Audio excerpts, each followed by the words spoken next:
মারতে গিয়ে উল্টো মার খেয়ে এসেছে। কি ব্যাপার বাবা, আমি তো তোর জন্য ডেটুল আর তুলো রেডি করে রেখেছি। বিয়ের কথা আগে জানালে বরণের জন্য ডালা রেডি করে রাখতাম। মারতেই তো গিয়েছিলাম। এই যে চেহারাটা দেখো।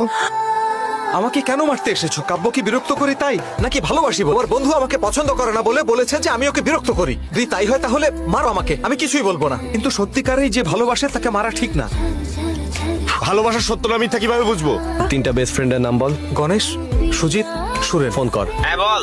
আব্বু আর কল্যাণের কাহিনী কি? ও ওকে ভালোবাসে আর সারা ক্লাস জুড়ে শুধু ওর কথাই বলতে থাকে। আরে ও বাংলাদেশের ম্যাপ কিনলে শ্রীলঙ্কাটা যেমন ফ্রি পাওয়া যায়, তেমনই কাব্য লাভ স্টোরি শুনতে গেলে আমাদের কবিতাও শুনতে হয়। আড্ডা দিতে বসলে সারা রাত প্রেমের গল্পই শোনায় ভাই। বন্ধুরা বলেছে তাই তুই মেনে নিবি? এই, কেউ কোনো মেয়েকে মিথ্যা বলতে পারে যে ও তাকে খুব ভালোবাসে, কিন্তু ভালোবাসার কথা কোনো বন্ধুকে মিথ্যা বলে না। ওর বন্ধুরা যেহেতু বলেছে, তার মানে ওর ভালোবাসা সত্যি।